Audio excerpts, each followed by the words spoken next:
Okay, so let me start. Hi there. I'm Faisal Qureshi, and I'm the chair of the Bectu's Black Members Subcommittee.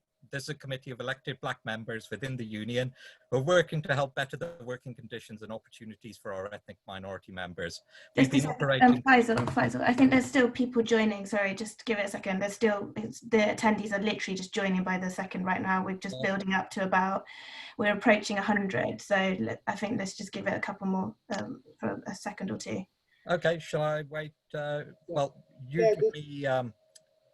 you give me the signal, and then sure. Sorry to just jump in. I just didn't want you to have to repeat yourself. Okay, so just let me know when to start. Okay. Of course.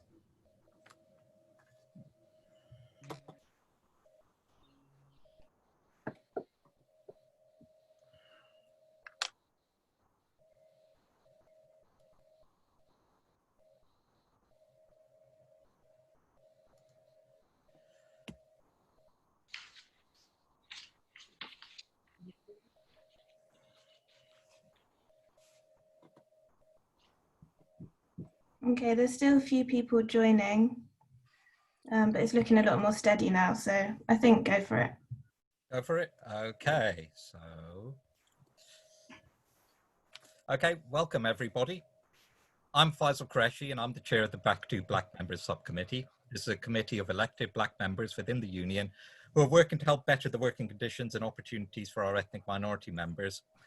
We've been operating for over 20 years, and I'll get to our accomplishments later. But first of all, this webinar was put together by Goz Ugochukwu, and vice chair, who's the vice chair of the Black Members Subcommittee, and fellow BMSC member Tunji Akinsenwa. First of all, thank you for coming in what promises to be a stimulating and enlightening event. We have nearly 300 people attending this session, and amongst them is Babita Bahal, Head of Creative Diversity for Channel 4, and Tracy Brabin, Shadow Minister for the Cultural Industries. Now, first of all, you should see a poll question appear. So, Bali, could we get to the poll? Yes, of course. Okay. And the question is, do you think British companies and broadcasters are sincere when it comes to improving opportunities for BAME media workers? This is also a question for the panel to reflect on. So I'll now introduce to you the panel. All of them have taken time out to talk about this important issue. First of all, is the head of Bectu, Philippa Childs. Philippa, you want to say hello? Yes, morning everyone. It's good to see so many people registered, and I'm really excited for this next session. Okay, next up, we have BAFTA award-winning film and TV director whose work includes the feature film Junkheart and popular TV shows such as The Feed, The Exorcist, and the upcoming The Industry and The Mosquito Coast, Tinge Krishnan.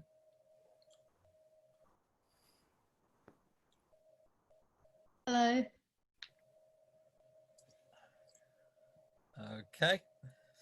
And next, director of the feature film Chirps and Freestyle, former editor at The Voice, and author of the article Why I No Longer Want to Talk About Race to the BFI, All My White Producers Friends, Kolton Lee.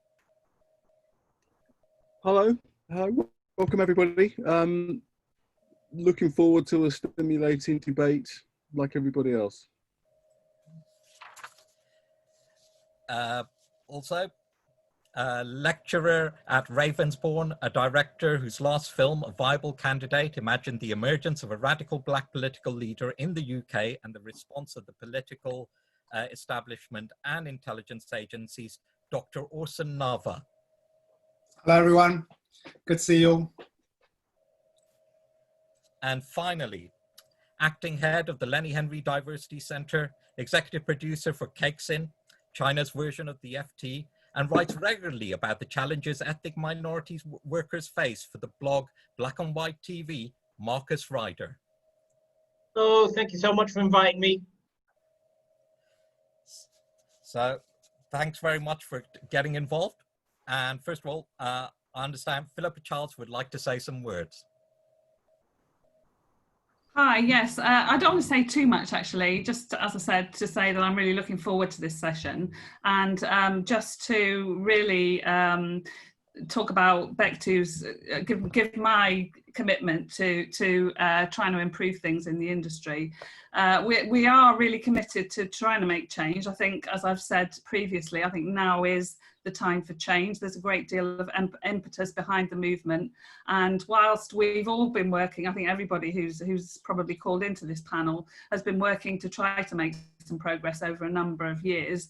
I think it's really important that we now grasp this opportunity and make sure that there is real and tangible change going forward. So thank you. Okay, thank you very much, Philippa. And now we're going to go to Goz. Hi everybody, I just want to give you a bit of a background to what the subcommittee have been doing over the years. So if you just allow me that indulgence. First of all, I just want to say that we share the views of those who created and circulated the signed petition recently, calling for broadcasters to do more. We wholly, heartily agree with that. But we also demand that the broadcasters hold production companies accountable for their failure to hire diverse crews by publishing and quality monitoring data for every production with more than 50 in their workforce. We want the film industry to do the same. So, for example, we want to know how many black workers there are in Coronation Street or Star Wars. Some of the things that we've done, we've led the Entertainment Union in successfully campaigning for Ofcom to require broadcasters to publish data, and the Arts Council of England required their funded clients to publish their data as well. So we've had some change, but the big change will come when we can see the data at programme level. A year ago, we proposed. A year ago, the union proposed to pack a major diversity agreement based on the Directors Guild of America's agreement with the US film and television industry. This would commit major motion pictures and high-end dramas to work with the unions to develop to increase BME talent at heads of department level and crews. So we're still waiting for PAC to come on the table with the union. We believe that companies should set targets for achieving appropriate BME representation in their workforce, including commissioning and management. These targets should be set specifically for BME, rather than merely giving them a choice to protect characteristic groups. So take the BME, the BFI diversity standards. It gives productions a choice on which group they can address, so it can end up with an all-white crew, but still have the seal of approval. Fourth, we believe that the companies in receipt of public funding, including tax breaks, and broadcasters licensed on behalf of the public, should require to publish their data and demand and demonstrate how they're working to achieve a diverse workforce as a contractual requirement. And this is what the Arts Council is pushing as well. Fourth, we need a Race at Work campaign to defend black workers and stamp out racism, which is what the union will be doing. But we have taken, as a committee, we have taken action to assist black workers. We've run an initiative called Move On Up, where we set up one-to-one meetings between black professionals and industry executives who can hire and commission. Over 10 massive events in London and Greater Manchester were set up with 6,000 meetings between 2,000 black professionals and 800 execs from film, television, and news. And people did get jobs and commissions out of it.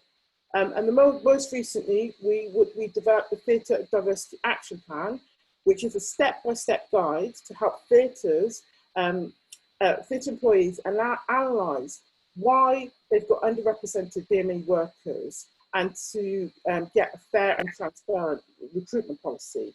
more than 130 theatres across England, Scotland and Wales signed up, including most of the West End. What we did next, though, we set a partnership with the Department of Work and Pension and the Job Centre and invited theatres to send their vacancies to one address.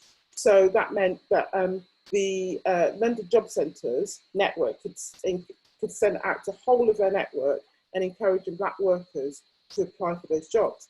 And last year, Black workers did get jobs in theatres. So, and we've done the same in Cardiff. So finally, we believe that Black workers in Bectu have the power to take action to bring about change. So I just wanted to give you a bit of background to start the discussion. Back to you, Faisal. Okay, thank you very much, Goz. So, you know, that's what we've done in the past. But what are we doing for the future? Well, we're going to be, we're looking at various things that they're in plan state. Over the past year, the Black Members Subcommittee has been developing a Racism at Work campaign, whose foundation was the Racism Ruins Live report that was published by the TUC in April 2019. This is a resource designed to assist ethnic minority workers working specifically in the creative sector. Also, we're building on the success of Move On Up. We're now in the planning stages of an online variation with the working title of Zoom On Up, so that we have BAME workers to get one-on-one meetings with the people who do the hiring and the commissioning. So, you know, even though kind of like it's the age of COVID, we still have to have career progression and we still got a network and we're working on that. And also, we have formed a wider Black Bectu network within the union that can directly inform the committee on current industrial issues and vice versa. Now, if you look in your chat window, you should be seeing a link so that so you can click on that and you can sign up there. Okay, so now I'm just going to move over to Tinge. Yeah, good afternoon, everybody, and welcome. I'm going to talk to you about how to become engaged, how to get engaged with Bectu. Over the past few weeks, we've had a lot of emails from Black and Asian workers who obviously want to get involved in some way. And obviously that kind of reflects the current environment around the world at the moment, so it's not surprising. So one of those ways to get involved is actually through the branches. And if you're a member of Bectu, some of you will probably already know how that system works. And if you're not, then I'm going to explain it to you, or try and explain it to you now. So the branches are part of the divisions, and everybody is in a division. So if you're in London, you'll be in the LPD, which is the London Production Division. And if you're outside of London, you'll be in one of the regional divisions. And within those divisions, there are branches. And those branches cater for specific things. 1, your location, 2, your occupation, and 3, your craft. So if, say, for instance, if you are hair and makeup, then you'll be in the hair and makeup branch. And if you're in costume and wardrobe, I think it's called, then you'll be in that branch. And if you're camera, then like me, then you'll be in the camera branch. So those are the ways that you can get involved. Those are the initial ways you can get involved with whatever issues you want to talk about or deal with the union. So you can actually become a rep within your branch as well, because apart from just attending, there are specific positions within the branch. So for instance, myself, I am the training and standards rep along with another colleague. In the camera branch. We also have a diversity officer, which is Catherine Goldschmidt, and we literally have rep positions for different types of issues, depending. It's kind of based on what your needs are for your particular craft. Okay, so those are one of the ways you can do that. You can get to be able to become a rep within your branch. You do need to attend the AGM and you get elected. Which just happened for the camera branch some days ago. So that's one way to get. So those are ways to get in. That's how you're getting at at the ground roots just to become active. But it's all very well for me, to tell you how to do that. You're probably thinking, yeah, okay, so you're in the branches. What have we done? Well, that's what I'm about to tell you next. So in Camera Branch, we've been very proactive, I like to think. And I'll tell you a little bit about what we've done. And some of you might have even attended some of the events which we took place earlier this year. So Camera Branch, along with our Bectu Diversity Officer, Janice Turner, set up meetings between 230 BAME and women workers to meet cinematographers and director of photography, if you prefer that term. They met up and they were able to network and find and cinematographers were able to find new crew, camera assistants, second camera assistants. And so what we did was basically it was like a huge networking session. And those things are kind of key because, as we well know, one of the things which we as BMEs struggle with is actually finding contacts within the industry in order to get in the first place. So that took place earlier this year in February. It was an astounding success, I might add. I'm not just shouting Camera Branch's praises there. It was actually really successful. One of the things we're looking at now in the future is how to get more talented and skilled BAME and female workers into positions within the camera department. And one of the ideas we have at the moment is through dailies. Now, some of you who work in TV and film production will know that dailies are when workers come on for a couple of days and they do there might be a second unit, and they work for those days and then they're gone because they're not part of the main crew. But it's also a really great way of being identified, meeting up with the people who are likely to employ you and making an impression. And that's been quite a standard way of doing it for years. So why not do it now? But let's employ the talented BAME and female workers who are already out there and trying to get those jobs. So that's one thing we're looking at. And finally, just before you get tired of hearing me, we're currently working with the British Society of Cinematographers. And that's, for those of you who, there might be some cinematographers online listening to this, but for those of you who know it, it's kind of like the elite group of cinematographers who shoot a lot of the stuff, not only in the United Kingdom, but all around the world. And at the moment, in accordance with British BSc, they agree that we need to, diversify that and get some of our BAME and female cinematographers, at least, on board. And there's a lot of interaction going on at the moment. Yesterday we had a webinar with 4 BAME cinematographers, and that was held by the BSc, who spoke about diversity and issues they face and how we can move forward. So those are some of the things that we're doing at the moment. If you really want to get involved, get in touch with your branch secretary. The email is info@bectu.org.uk, and I hope to see you out there being active and making some changes. Thanks very much for your time. Tinge, thank you so much. You're welcome. Right. So could we have the results of the poll, please? So kind of like if for those of you who came in early, you would have seen that there was a question put to the audience. Okay. Can I just say, Faisal, Bally's having a few problems with her machine, so we might have to come back to that a bit later. Okay. Sorry. Okay. So I had asked, do you think British production companies and broadcasters are sincere when it comes to improving opportunities for BAME media workers? What does the panel think? So who'd like to go first? Tinge? I would say if it was a binary question, I'd say no.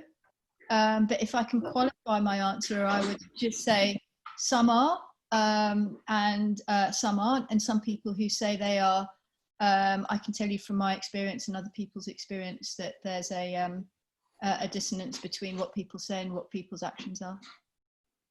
Okay. Marcus? I'm going to say I don't really care. It's about the business models that people work to. And so when I was in Scotland, nobody ever asked the question, are the commissioners sincere about wanting to do commissions in Scotland? Or were they really sincere about wanting to do commissions in Wales? It wasn't a question of sincerity. They had to do it. It was part of their license agreement. So I don't really, and don't get me wrong, some of them were really nice and really were sincere and wanted to work in Scotland, and some of them didn't. It didn't matter. I almost like don't want to answer the question. Okay. Okay, Orson? I was going to say I'm a bit with Marcus on this one. In a way, it shouldn't really matter whether they're sincere or not. I mean, it's probably nicer if they are, but it's probably more about certain kinds of other structures that either compel people to do certain things or actually more broadly mean that what those people do or don't do is not the most relevant factor, because there's also other kinds of structures in place that mean it's not about sincerity, it's not about being accepted, it's about certain production processes being put in place so that you're not dependent on people's largesse. Sorry, Tinge, you've got something. Yeah, sorry, it's just to say that whilst I agree that it doesn't matter in structural terms and access terms whether people are sincere, but the reality on the ground does matter if people are engaged, and in the sense that, you know, you can work on a project that is maybe diverse, certainly in front of the camera is diverse on paper, but if the producers do not listen to the perspective of people of colour in those productions and create racist, you know, perpetuate, say, for example, racist stereotypes or atmospheres that feel unsafe or have microaggressions for people of colour, then that's where you could call it sincerity, or you could call it, you need further education, and it needs to be accompanied by something more than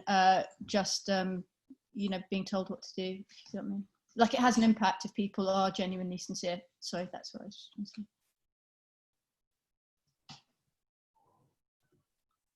And Kolton? Hi, can everybody hear me? Yeah.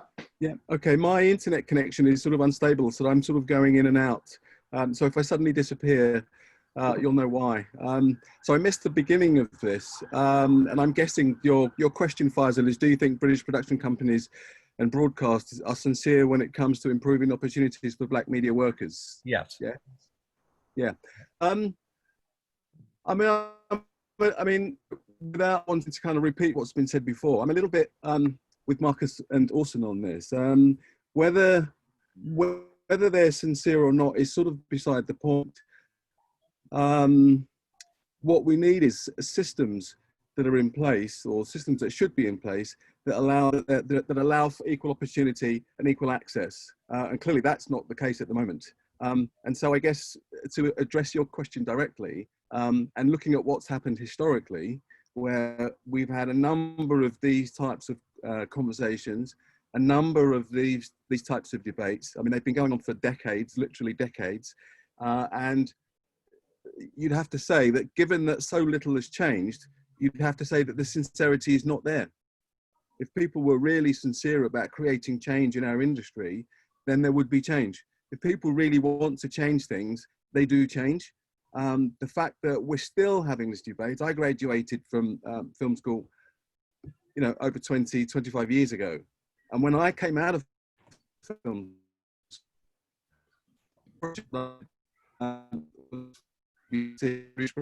actually, and having this exact same debate then, this was in the mid-90s, and I'm quoted in the Daily Telegraph when I was being interviewed about these types of questions and why there was a lack of inclusivity, why there was an anti-black bias coming from the British film industry and the television industry. We were having exactly the same debate then, asking the same questions then. Was there a question of sincerity from broadcasters then? And 25 years later, we're having the same debate. So if you look at what's gone in the past, you'd have to say there seems to be a lack of sincerity there. Maybe things will change now. Maybe we're experiencing a moment that's different now. There are various things that have come into play politically, socially, that for me makes it feel as though there is something different about the debate that we're having now. But certainly the same questions are being asked, the same questions are being addressed, and we can only hope that there is some kind of motivation for things to be different this time. Okay, thanks very much. Now, by the way, if the audience want to submit any questions, there is a Q&A function at the bottom of your Zoom. So we will be taking questions from the audience. So just submit them there. Okay. So next thing is basically, you know, when it comes to questions and when it comes to sincerity and stuff, what we saw recently is that a lot of production companies and a lot of institutions started putting black squares on their social media profiles to support BLM movement. Hypocrisy. Sorry? Hypocrisy. Yeah. So I was going to ask, you know, that got a lot of criticism of the public. What did you make of that reaction? Well, my first, I mean, if I can jump in first there, I'm sure everybody's got thoughts and feelings about that. But my sort of instant reaction to that, when I saw comments coming from the BFI and the BBC, my first thoughts were that this is complete hypocrisy, because actually, as I said earlier, all these kinds of issues and things that we're talking about now, this isn't new. We've been speaking about this for decades, okay? And the kind of change that we would all like to see to our industry, it just isn't happening. So why should it take the death of a black man in America to cause the debate to happen over here, and organizations over here, like the BFI, like the BBC, to say we want to support this idea about us having agency over what's going on in our lives when they haven't supported it in any meaningful way in the past. So hypocrisy is my instant reaction to that. You're muted. Anyone else? I mean, I'd like to say that I guess the risk is that a lot of what's happening at the moment is largely performative. And as Kolton says, these debates have been going on for at least 3 decades. I think the question is whether that, even if it's performative, that can enable certain kinds of opportunities to emerge that can be beneficial for certain communities who've been traditionally excluded or cut out of certain kinds of systems. I think that hopefully it can, but as it is a very similar way to the early 90s, where a lot of black independent film companies emerged because of the creation of Channel 4, you know, certain structures can facilitate new types of production, new types of creativity. The thing is that quite often when those temporary circumstances change, you know, those opportunities go away. And for me, the question is how you create structures that are more resilient and kind of can outlive those kind of momentary openings that are created at moments like this. Does that make sense? Yeah. Tinge, yeah. Oh, you're on mute, Tinge. Yeah, I think because I feel like we kind of need to like unpack the inertia a little bit. Like I think some of this inertia around change is coming from the fact that you know, the roots of racism are really deeply entrenched in British culture. And so it's actually a very painful and difficult process to extract them. It's an absolutely necessary process. And we have to really get it out on the table, you know, that part of what's kept it in place is, you know, it's relied, you know, they've historically omitted key aspects of British colonialism, like brutality and prejudice. They've admitted key aspects of British economic success, the fact that it's built on stolen labour and human rights abuses, and there's an omission of the contributions to British society of black and brown people, you know, the stories of success and intellect. And that's where the storytelling mechanism, which is the broadcasters, is actually a really important area of entrenched, ingrained racist and colonial structures that need to get really unpacked, and really we need to re-examine everything with some deep humility, I think. Okay, Marcus? I think with regards to the black squares, we just need to make sure we know what this discussion is about, because I'm not sure that Black Squares is aimed at us. So anytime a broadcaster or any large industry stakeholder has a message, they're talking to several audiences at the same time, you know? And so I'm not sure that the Black Squares were really meant for Black producers or BAME producers and content creators. And we can discuss the Black Squares, but I suppose what I'm very interested in is what Tinge is saying, which I think I'm hearing from Kolton and Orson, is how do we empower Black people to actually tell their stories? How do you give Black and brown producers agency? How we put into positions of power? And I think that's what I'm really interested in concentrating on. And I'm not sure that the Black Squares, we can dissect that, but I don't think that is of really that much consequence with regards to giving us agency and how we are empowered and the structures which disable us as well. Okay, thank you. Now, I've just been given a question that I think Philippa is more suited to answer, which is the union sincere with regards to BAME workers? Philippa? Yes, well, certainly, as I said at the beginning, you've certainly got my commitment to try and do everything that I can to improve the situation and to work with the Black Members Committee, but also a wider network of Black activists to try and make some progress. So obviously words are cheap, and you'll have to judge me on you know, my actions, but yes, certainly I think the union is sincere. I think somebody earlier on asked about you know, or said that the unions don't have huge representation themselves at senior levels of BAME officials, and you know, I replied to say yes, I think unions do have a huge challenge too, and I'm sure that until we address that problem, then Black members are going to have questions about us too. And just before I go, I think Faisal at some point, I think Bally will be able to give you the result of the poll now, because she's back with us. Thanks, Philippa. So, Bally, do you have the poll result? Yeah. Okay. So, oh wow! So we see 80% saying no to the question that I posited earlier. Okay, well, let's see if things change when we get near the end of this. So the next issue is basically kind of like when these issues, you know, this is an old problem, and when it comes up that there are low numbers of ethnic minority workers in the industry, people kind of like at the top often respond that the issue is either lack of training or it's class, not race. Do you think this is a constructive way to deal with this? No, anyone? I could say absolutely not. I mean, that kind of logic has been applied in a number of contexts. It's this kind of deficit model that's also applied in education as well, that it's somehow people of colour's a problem that they haven't achieved certain kinds of things because they lack the skill set or they lack the cultural capital that would enable them to succeed in that environment, rather than structural obstacles that prevent them from achieving certain kinds of things.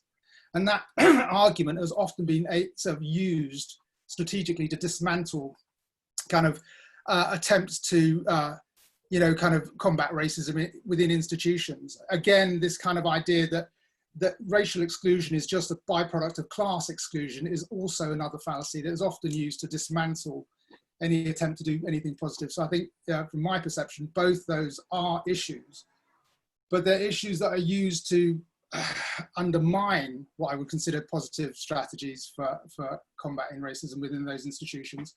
And they don't do very, very much to explain why those obstacles are there in the first place. Okay. Tinge?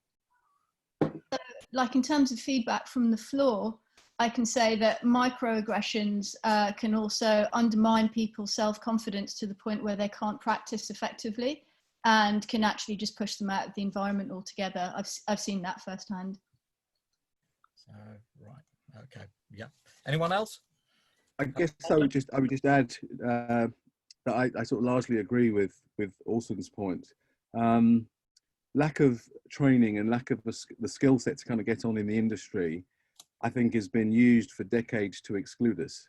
And actually, if it were true, because whenever there's been a debate about a lack of diversity within the industry, and actually what we're talking about is inequality within the industry. I mean, let's get that right. What we're talking about is a lack of equality in the industry. Whenever there's been talk about diversity, and the BBC or the BFI, Channel 4 have implemented a training scheme to kind of improve the skill set from diverse communities. But where's the results of the training schemes that have been going on? These schemes have been going on for decades. So if there was any kind of integrity in these schemes, why aren't the people who go through these schemes being tracked? Why aren't they being helped on in the industry? Why is it that people are being trained on these schemes, countless schemes, training schemes, entry-level schemes, and then people just sort of drift away? People of colour just drift away. So why is that? Who's asking that question? Why is it that none of these people are being followed up, so that we're not still having this debate 20, 30 years on about there aren't enough people who have been trained in the industry? It's a complete nonsense and a smokescreen to yet again exclude us from the industry. Marcus? Yeah, it's nonsense. You know, I'm in China. I'm very happy in China. I'm in Malaysia right now, actually, because of COVID-19. But I'm working in China, and so I'm very happy in China. With Black Lives Matter, my phone has rung off the hook with people wanting to chat to me about Black Lives Matter. I've had not one job offer.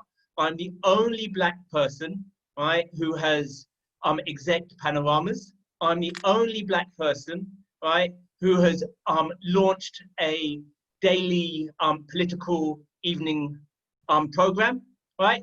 If they wanted black execs, right, I'm right here. Now I've got a really nice job. My kid's in school and is fluent in Chinese and English, and I think he's one of the only black kids in the world there is, right? So don't get me wrong, I'm not rushing back. But the idea that you can't find the talent, and then I look at other people I'm not going to mention because I don't know if they want to be mentioned, but I know that they want to get back in the industry. And I know that they've got executive producer credits as longer than mine, right? And nobody is talking to them, right? So it's not even, I mean, I agree with Kolton about tracking the entry-level people, and if entry-level worked, where are they now, blah, blah, blah. But let's actually look at the execs. In 2015, the BBC had an exodus of people at my level, at executive level. There was Akil, there was myself, there was Maxine, right? There was a number of execs who left the BBC, right? For a number of reasons, but we all left.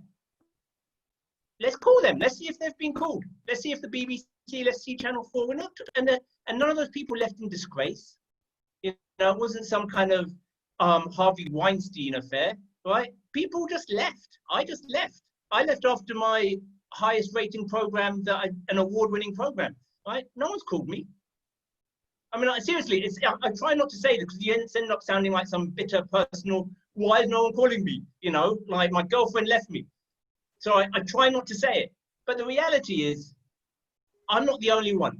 There are hundreds of people like me whose phone is not ringing. Yeah. And invariably, what happens is when we have these issues, nobody talks about people like Marcus. They keep talking about entry-level people. Why is it people like Marcus are leaving the BBC? If the BBC is so sincere about its diversity and its inclusivity and its anti-black bias, if they're so sincere about these issues, why are they not asking questions about why Marcus and people like him have left? Yeah.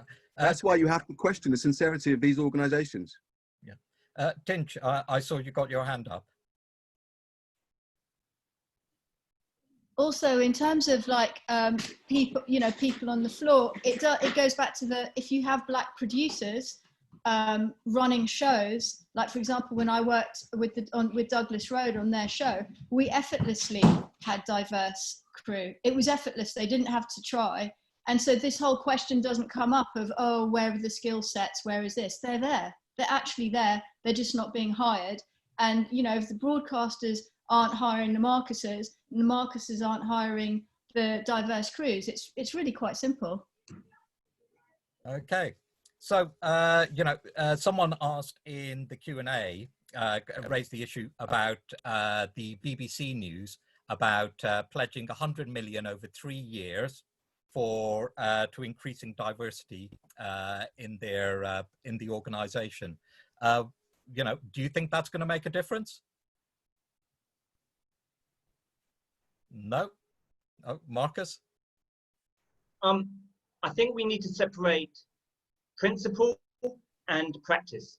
So I'm really happy about the possible principle which is in place. And the possible principle which is in place is the BBC for the first time, and any broadcaster in the first time, is saying, we will define what a diverse production is, or diverse content is, and we will allocate money against that definition, right? And that is a really important principle. It's a principle which is similar, not identical, but is similar to regional productions and similar to children's productions. And it's a principle that myself, Lenny, there are loads of people who've signed an open letter calling for ring-fence funds in 2014, right? So so in terms of principle, right, it's really, it has the potential for being really good. In terms of practice, what you then have to do is unpack what are the definitions that they're using, where is the money coming from, if it's, what is the actual additionality, because if it's 33 million a year, how many productions currently fit into that criteria? And if you take like small acts, I Can Kill You, what's the Michelle Cole production? You know, you can already look at several BAME productions, and it's roughly comes to about 13 million already, right? Then they were talking in their definition, they're talking about disability and they're talking about socioeconomic. And so you could easily reach that, depending on how you define it, without actually commissioning any more productions. You could do it with their current production level right now, possibly. But the trouble is we don't know, because there's still lots and lots of practicalities that need to be put on that with regards to how you actually define it. But in terms of principles, the idea that they're actually defining what is a diverse production, or that they think that there could be such a thing, and that they're allocating money, I'm really happy about that. It's now up to Bectu, it's now up to Equity, all the unions, it's now up to PACT, all the black producers and brown producers, to then say, well, this is how it should be implemented. Just as identically, you know, it was up to PACT and lots of regional producers to say the principle of defining our out of London production is great, but it's now for us to all come together to make sure that that definition and how it's actually executed works for us. So I feel that we could be in an exciting place. We could be in a place which is nothing. Okay, anyone else? I'd just like to say, I mean, in some ways, the creation of Channel 4 was also a response to this sense that there were fundamental fissures in British society that needed to be addressed. And for a while, the funding that came through the creation of that channel did facilitate the creation of a black independent film production sector, along with certain, at the time, certain commissions from the BBC as well. So, I mean, I think money is key, but you also have to look at how it's distributed and whether, in the case of the BBC, it becomes purely a kind of a process of internal regulation, or whether it creates any more resilient independent film production companies, you know, that can do what they're doing without being solely dependent on the BBC and what can be quite transient decision-making processes on their part. I don't know if that's clear, but basically I just think, you know, you can't, money helps, it counts for a lot, but you also have to look at how it's distributed, who gets it, and who maintains control of those purse strings. Okay, oh, Tinge? And I think it's really important to have execs of colour as well, diverse and of all diversities execs, because like say if I go into Netflix, When I pitched to Netflix, there was an African American exec, an Asian American, and a Caucasian American, and lots of women. So it's hugely important. Okay. Yeah. Totally, but could I say something else about Netflix? The other thing about Netflix is not just the fact that the staff there are much more diverse. It's based on a completely different model of broadcasting that values non-white audiences in a way that national broadcasters in the UK never have. That's what's transforming the industry potentially. They're operating on a global level where East Asian markets, African markets, Latin American markets actually mean something. It's not a concession on their part doing that. It makes absolute economic sense. And that's what's transforming the industry. And in many ways, British broadcasters have been left behind in that more globalized context. And I think there's other things going on Netflix. They maybe do have a more kind of empathic relationship to certain kinds of producers, but they also are doing it because the world has been transformed in terms of global media. And it's British broadcasters have been left behind, but British-based producers are being left behind, if they're producers of colour, have been left behind that equation as well. Okay. Okay, cool. So, okay, we've got a question from the audience. How does the quota or publishing of diversity data truly help diversity? I'll take a stab at that. I mean, I think it's a good thing. I mean, I think, you know, we're living in a time of big data. Statistics are there, and what they're showing us is that, you know, the exclusion that we all sort of felt anecdotally over the years has been blown up by the figures. And I think that's part, you know, the kind of stark reality of that data that's coming through, part of what I think has driven the debate to the point where it is now. I mean, other things have come to play in the last kind of few weeks, Black Lives Matter and the other things that are going on around the world, and the pandemic as well is a part of that. But I think if we're ever to effect proper sort of long-lasting change, I think part of that is coming from the data and analysing the data and kind of responding to the data and using it to drive change in a way that empowers us and people who look like us. So I think it's important. It's one of a number of things, but it's certainly one of the things that's important. Okay. I see Tinge raising her hand. Sorry, just really quickly, yeah, because I'm a member of the DGA, and the DGA publishes like by production, like the diversity of the directors, and it has a real impact in terms of hiring. Okay, yeah. Anyone else? I'd say, yeah, some of the reports that came out a few years ago from Directors UK, Skill Set and the Creative Industries Federation were very important because they put down in writing, I mean, the research demonstrated what a lot of people knew intuitively who worked in that industry, or not intuitively from their own experience, but it created a focus for a lot of campaigns and for people to mobilize. So that was the research that triggered my PhD research. But I think, you know, I do think research is important. I mean, if it just remains research and it's not implemented and doesn't turn into practice, it's not useful. But I think if you look at those particular reports, they were very important in enabling people to demonstrate to people who really wanted to kind of even resist thinking about it, that the industry was completely unequal. And that, you know, that for instance, directors of colour constitute less than, well, only 2%, they're responsible for only 2% of the television production, you know, in the UK context. In two different studies, one in 2015 and follow up in 2017, they showed that approximately 2% of British television was directed by a director of colour, which is absolutely tiny, and even more so when you think that most of those jobs are concentrated in London, where the BAME population is 42%. You know, so that reporting was very important, I think, in terms of just allowing people to see quite how bad the situation was. Okay. Marcus? Sorry. Go ahead. Just really super quickly, like in the DGA one, I think it comes out monthly or quarterly, and it gives like the name of the production company, the actual production, and the diversity of the directors. So it's like you can't hide your shame on that. And you can see like Fox is doing really well, or Sony's doing really badly, and people make changes very quickly based on that because it comes out so frequently and it names them. It's really important that they, you know, it's. Could I just say the DGA is the Directors Guild of America for people asking? Okay, so Tinge, did you just mute yourself or did you just finish? Bit of both. Okay, Marcus. I agree with what Orson and Tinge were saying, at the same time, I think what is also important that we actually set in industry standards for reporting. And so, because what can currently happen is that the way that Channel 4 reports its figures and is able to say it's hitting certain targets, it analyzes its figures. Nobody's lying, right? But it analyzes its figures completely differently than BBC.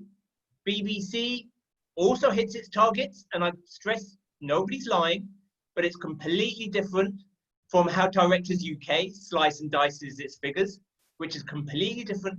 And so what you have is, and I've been in these discussions where people say, yeah, the Directors UK figures, that's really bad. But the BBC figures are saying X. Which one do we take? It's so confusing. Oh, I don't really know, you know. And so what you really need is you need to have some universality. Again, I keep going back to the nations and regions, right? Ofcom has decided how those figures should be actually reported, right? And so so it's not the BBC, it's not Channel 4 who decides what part of their figures they report. It is an independent body that says that this is how you report your figures, and everybody can actually be measured against everybody else. And so what we need is that we need to have some universality, so we have a proper yardstick, as opposed to one person's meter is different from somebody else's meter, which is different from somebody else's yard.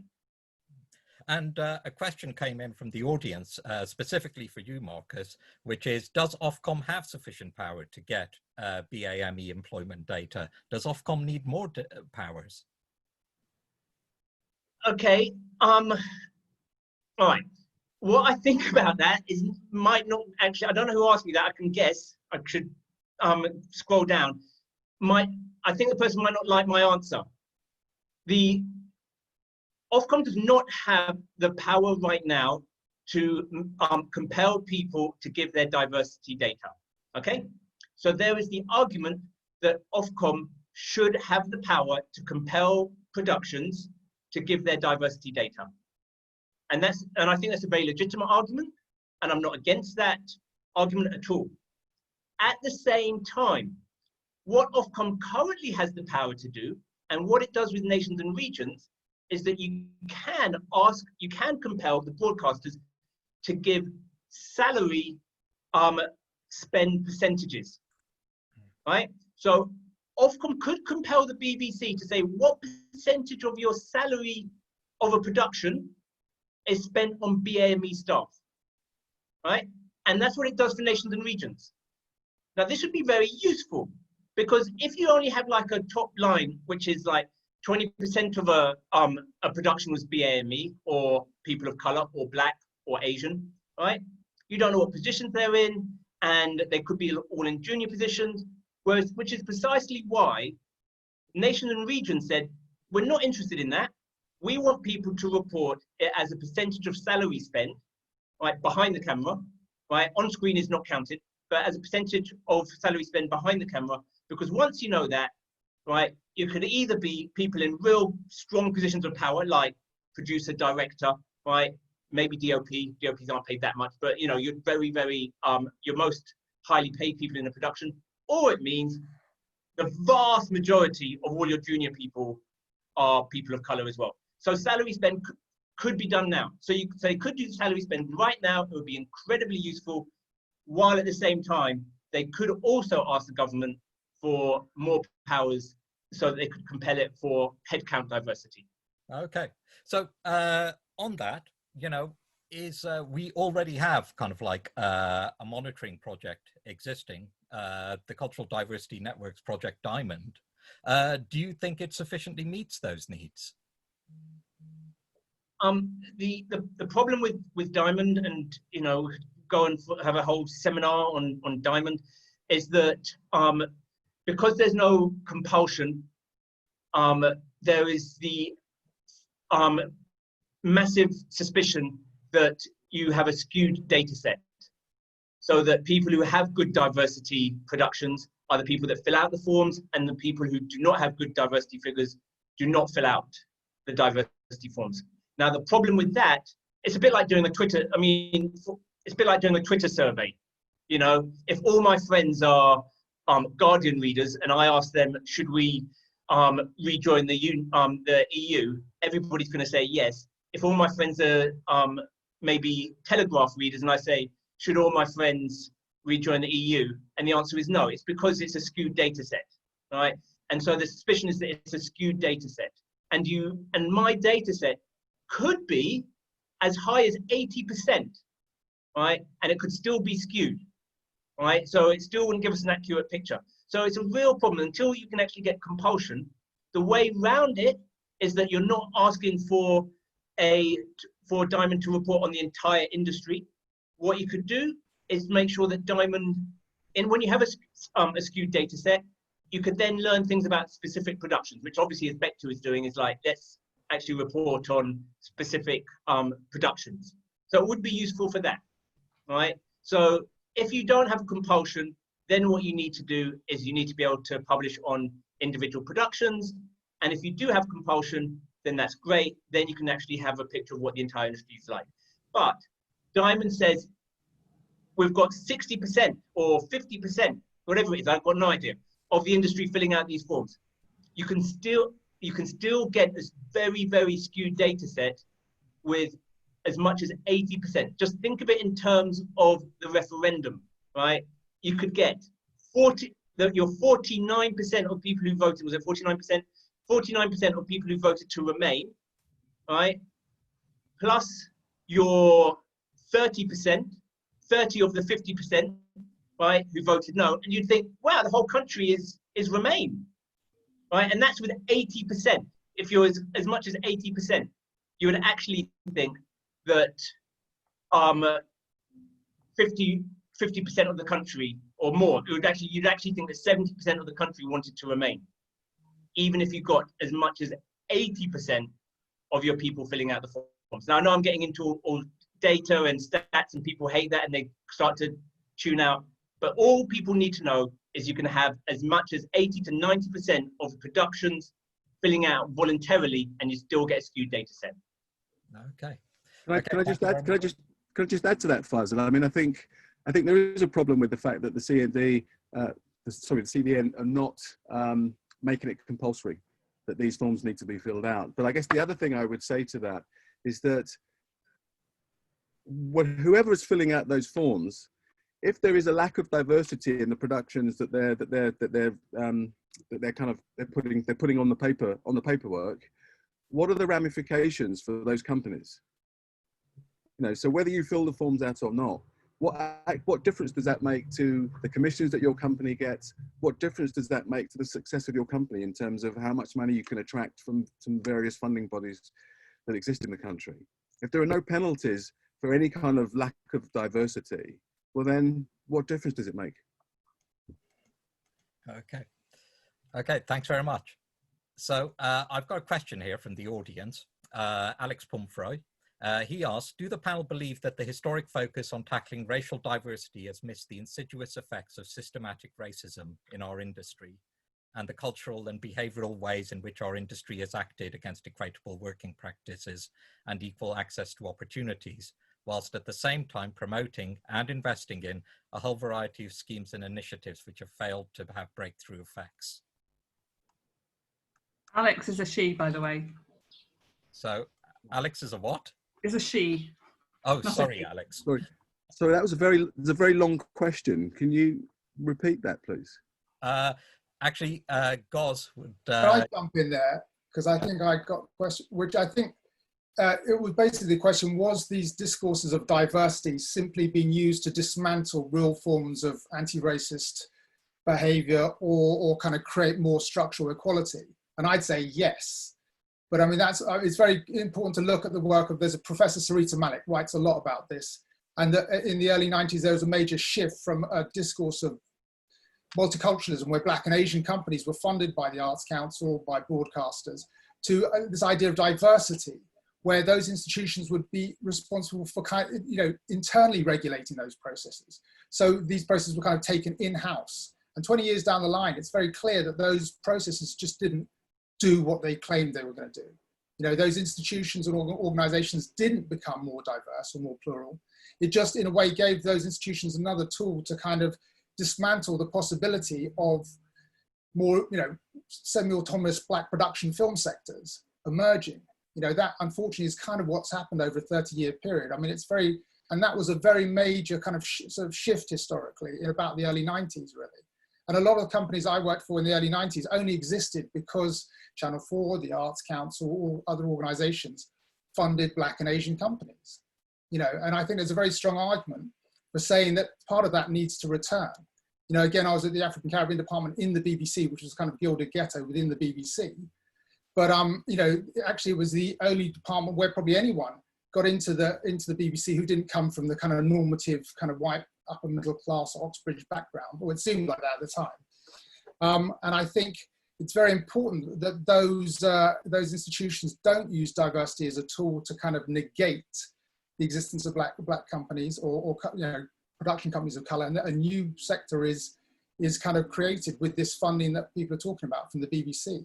I also think that when they do produce that, they don't just resort to what the BBC have done previously, which is, they did the African Caribbean department, which is it's okay to make kind of Black light entertainment programs, but sort of, you know, high-end drama or serious kind of factual documentary and current affairs stuff kind of gets left out of the mix. I think that kind of programming is something that the BBC has always struggled to attribute or to give to Black producers or Black production companies. Right. You know, kind of moving on that, to touch on that, I know that some on the panel have supported ring fencing, to ring fence funding that's only for ethnic minority talent. What would be the advantages of that? Well, as Orson has just said, I mean, I think if you have ring-fenced money, then certain productions, certain production companies, certain practitioners will work. An excluded part of the demographic actually will work. So the idea of not having ring-fenced money, it just sort of perpetuates this idea. You know, we can talk about diversity, and all sorts of people are working in the diversity sector. But as we can see over the last sort of 20, 30 years, nothing materially has changed. So this conversation around diversity, you know, whilst it might be stimulating for some people, it's not actually doing a great deal for the industry. Having ring-fenced money in whatever form that might take, and you know, Marcus can give you parameters about how this might work, but the principle of having ring-fenced money and supporting particular sectors within the community, I think is absolutely necessary to get things moving. It may not be something that you would have forever in a day, but certainly for now, absolutely, I think that's what we need. That's why so many people in our sector have left this country and gone to another country where there's much more emphasis placed on this. My writing partner, John T. Richardson, who we worked together for many years, but like a lot of people in this industry, they're not getting the work, and they've all left to go and work in America. There's a reason for that. Marcus, you want to answer? We live in a ring-fenced industry. It's where money is ring-fenced for children's programs. Money is ring-fenced for current affairs programs. Money is ring-fenced for Welsh programs, for out of London. Money is ring-fenced. We do not live in this kind of like wild west of commissioners just having a pot of money and just randomly commissioning stuff. We live in a ring-fenced industry. That's the reality. It's not a case of us saying, here's an idea, let's ring-fence money. This is the reality of our industry, right? And so I've yet to meet anybody, quite seriously, anybody who argues against forget about whether you want to ring-fence money for BAME productions. I've yet to meet anybody who argue against the principle of ring-fencing in British broadcasting, right? Because if you do, you're basically arguing against the entire structure of the British broadcasting industry, which is fine. You can do that. I just haven't met them. Okay. So, okay. And since the principle of ring fencing already exists, we're not sort of reinventing the wheel here. To go back to your earlier question of, you know, do you think British production companies and broadcasters are sincere? Sorry, they're sincere when it comes to improving opportunities for Black media workers. Again, you would have to say, well, they're not sincere. Otherwise, this would be something that would immediately address the problem they say they have. If they were sincere in addressing this issue, that would have to be something you would look at. Why wouldn't you look at that? Now, Chantal McCallum has asked, the industry has been given over 20 years to voluntarily make change. Is it time for affirmative action like that exists in the US? Would that be helpful? So, no. Okay, no answers for that one. Well, I mean, I'd say a yes in the sense that affirmative action, when it comes to fund, not just recruitment into those kinds of, into organisations, but also affirmative action when it comes to commissioning from Black and Asian production companies, really, I think would be quite useful. And I think also kind of ensuring that on those productions there are, that there are a high number of Black and brown faces behind the camera as well as in front of it, really. I think that would definitely go some way in kind of remedying the situation, but it's not in its totality. But I think, yeah, I think there's two problems where people are wary of that. Is one, that they will think it will sort of facilitate a rather aggressive backlash, and also because people don't want to think that they're simply achieving certain things on the back of some kind of affirmative action.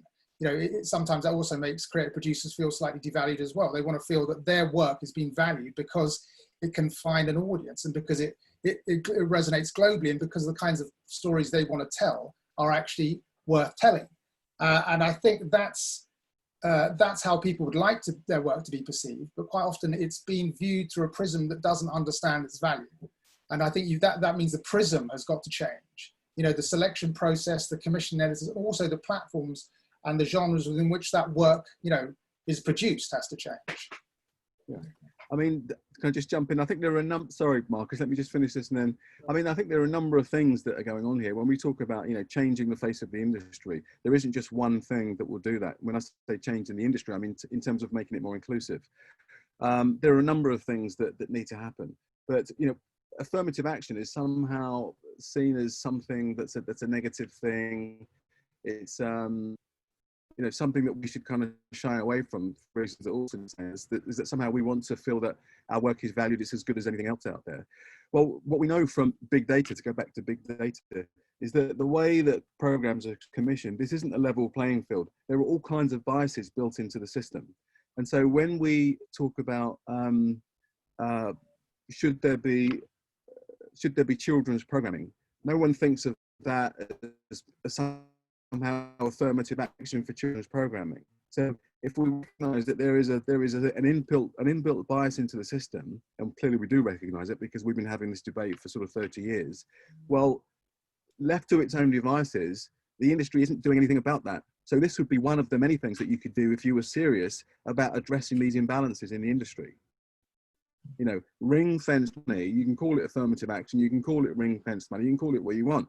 If there is production money specifically set aside for programming for Black and ethnic minority practitioners, that would be a good thing for this industry, because it would be recognizing that we're not just a sort of homogenous audience, that the British audience is made up of very many different facets and complexities, and if you're going to truly represent all of us, well then there needs to be an effort to do that, and at the moment that effort isn't there. Okay. Tinge, could we just, and then I'll go to Marcus. Yeah, I feel like in some ways I'm an anecdotal example. I feel my career is very much based on affirmative action, whether that was in the 90s working with Jackie Lawrence and Robin Gutch, films being on the lesbian and gay film festival circuit, support. And then in the States, I feel like a lot of the jobs that I'm getting are a result on the affirmative action type processes they have there, and the processes with BAFTA, like Breakthrough Brits. So definitely I would say it works really well. Marcus? Yeah, I also, I've got a question for Tinge, right? Because I always hear the idea that we don't want affirmative action because these poor souls that will get the money and will benefit will be racked with kind of feelings of inadequacy, right? That I only got it because of affirmative action. Tinge, are you racked with that guilt? I don't know anybody who's ever been in Scotland. When I was working in Scotland, there was money that was going to Scottish productions because it was in Scotland.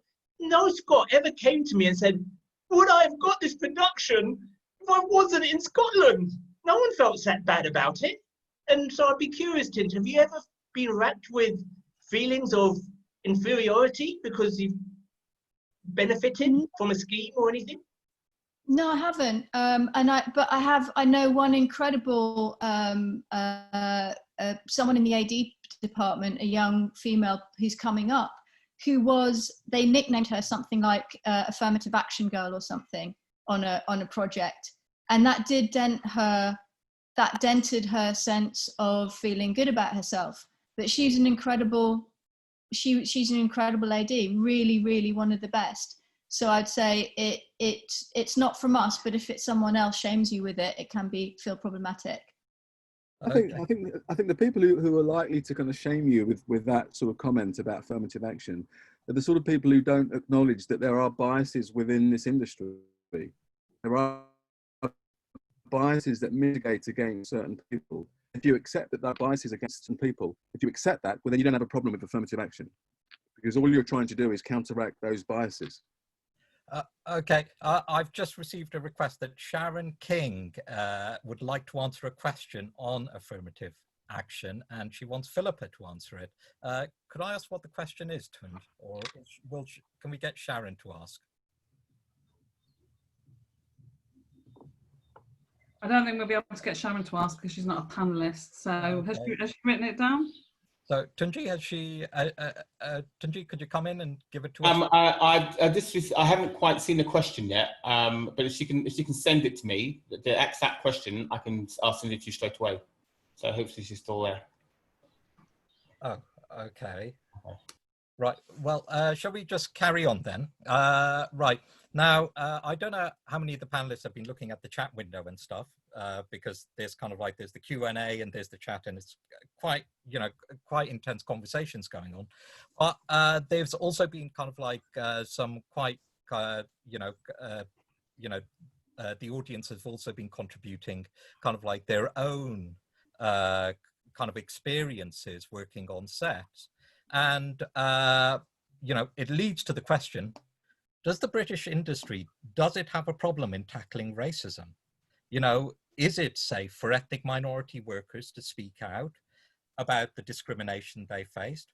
Or do they just have to live silent? Do they just have to be silent and in the hope, of future work? Can I just jump in there? Tinge raised her hand first. So, Tinge?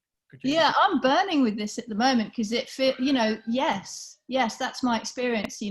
I carry shame and pain and unresolvedness personally from many interactions. And I've had people crying on the phone to me. We currently lack an accountability process, a safe accountability process.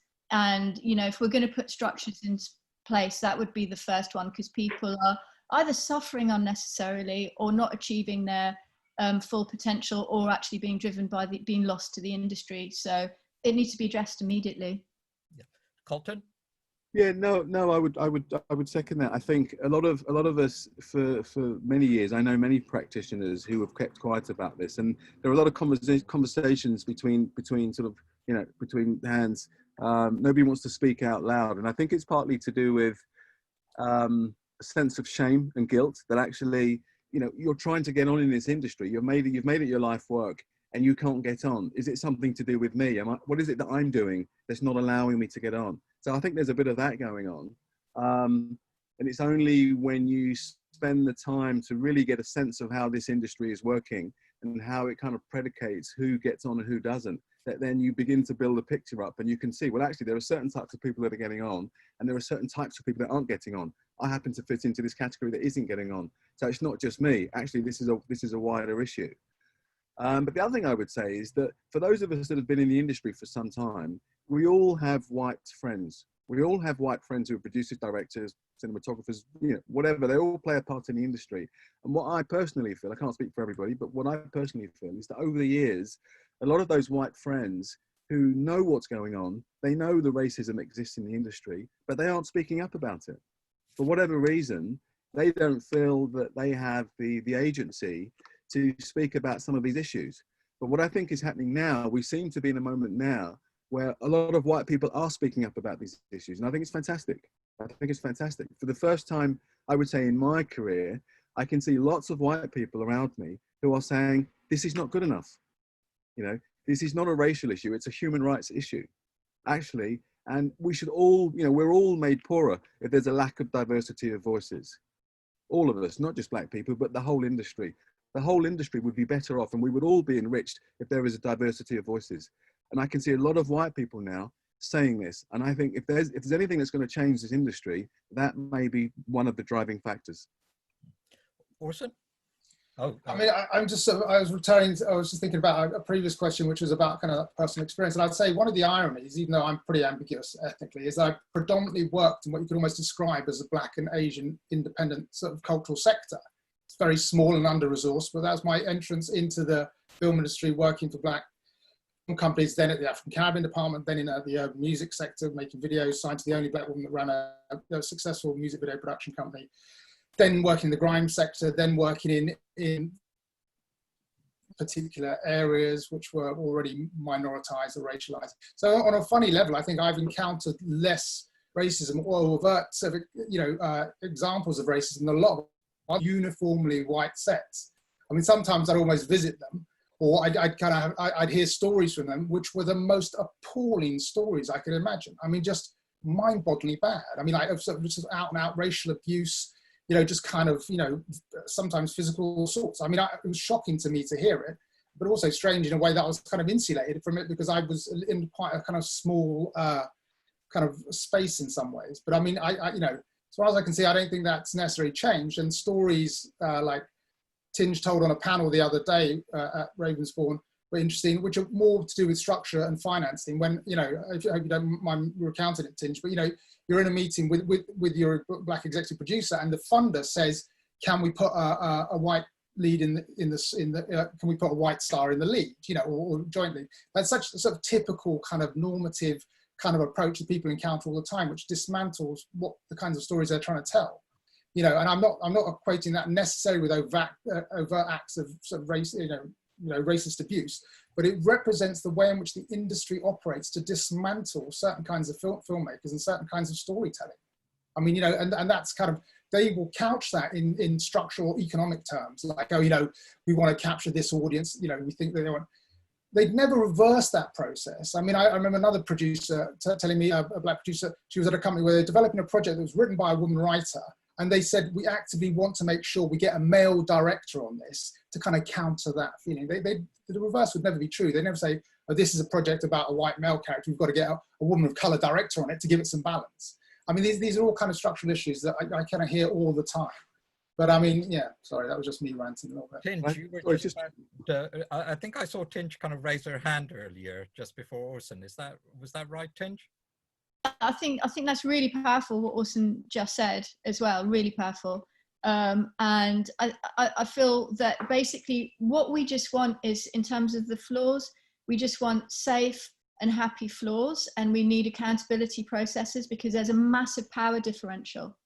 And that's what's at the heart of it. And people, we're scared to say a name. You know, if a company, you know, unlike the DGA, which actually publishes the list, if we say a name, we're so in terror that we're going to be somehow blacklisted, go to this, not get another job, be perceived as difficult, have our characters smeared, have our craft smeared. We're so terrified of that we don't have a voice. So, we just want safe, happy, diverse flaws. Okay, thank you very much. Kolton, could you No, Tinge said exactly what I was going to say. I think one of the reasons why people don't speak up is for exactly that reason, that, you know, it's a very competitive industry. It's more competitive and harder for us to get on in this industry. So, you know, you might have a foothold in it, and however and tenuous that foothold might be, if things are happening to you, which, racist things are happening to you, your ability to speak up and speak about that is clearly challenged because you're in such a tenuous position anyway within the industry. And of course, that's stopping people from speaking up. And, you know, as tough as that is, I think more of us have to speak up. More of us have to talk about these incidences, these episodes that happen to us, and we have to kind of add our voices to this to affect change in the way that we would all like. Okay, thank you. We're kind of like, we've only got a few minutes left. So Marcus, I saw you kind of like make a signal. Yeah, we're in a really thin-skinned industry. I mean, forget race. I'm sure all of us have examples of people who have pissed off a commissioner or pissed off an exec or pissed off somebody in power, and they haven't been able to get a commission, you know, or they haven't been able to get a job. And that's not, you know, it's all about personal relationships. And we've seen people with really, all of us have seen people with like really thin, fragile egos who wield often unaccountable power and have really been detrimental. And that's not anything to do with race. You then add the element of race or sexism and other prejudices, you know, and it just makes it even worse. Okay, thank you very much. Now, Bally, could I just ask for the second poll question to come in? Now, the second poll question is, do you expect conditions for BAME media workers to improve over the coming year? Okay, so we've only got a few minutes left. So I have just been asked that Tracy Brabin would like to make a comment, would like to make a contribution. So sorry, Faisal, she had to leave before you came to that, unfortunately. But I think she put a message in the chat to say that she'd really enjoyed the contributions and that she's keen to continue the discussion. So sorry about that.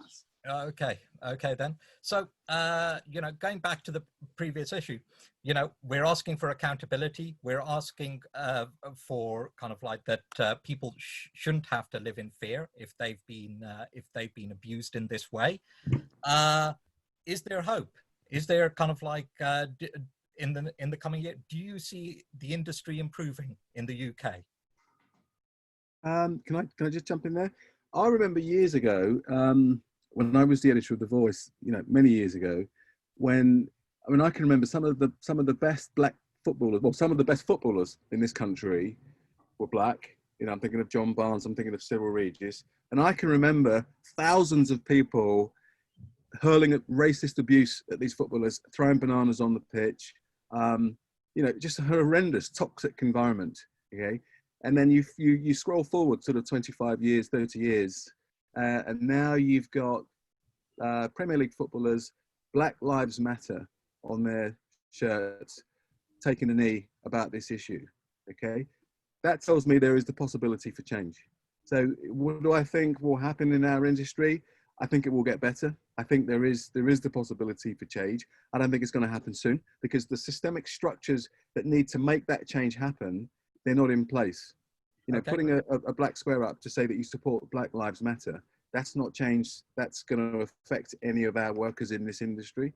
I think, you know, we were talking about affirmative action. So I'm not going to take up the whole of the time that's left. I'm just going to say, I think affirmative action, ring fence money is one way of doing things. I think strong leadership with integrity in these organisations that kind of control these industries. I'm thinking of Channel 4, BBC, the BFI.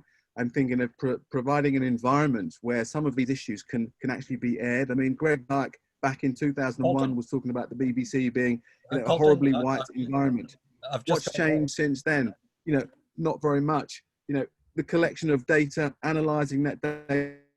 I think there are various things that we can do to improve things. I don't see many of them in place at the moment. I can stop there. Thank you, Kolton.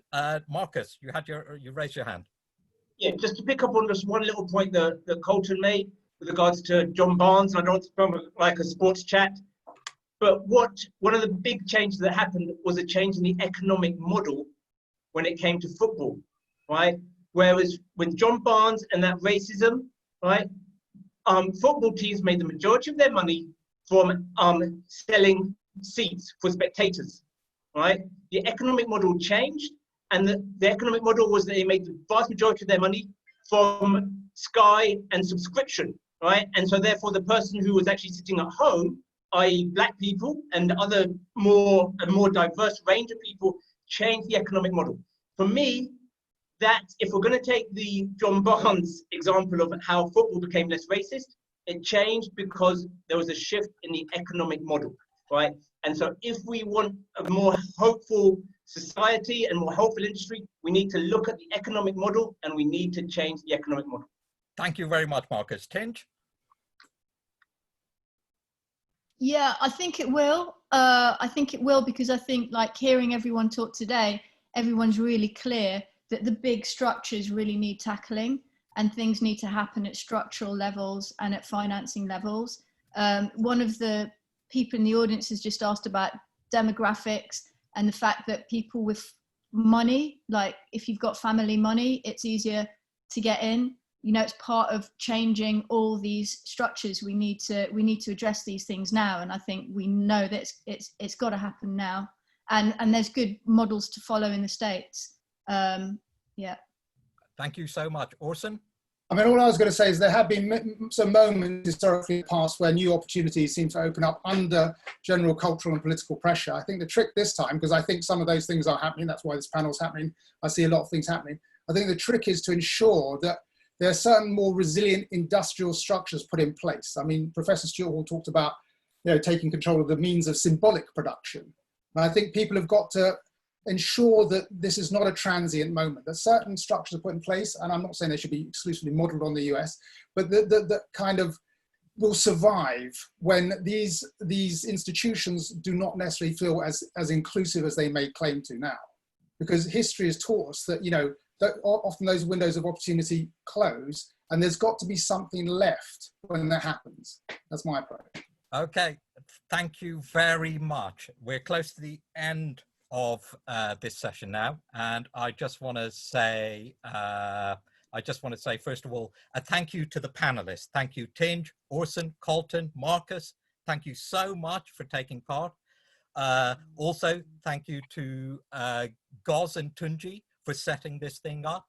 Thank you to Philippa, you know, for kind of like letting us get away with this. And thank you to you, the audience. This is not going to be a one-off. This is going to be part of a series.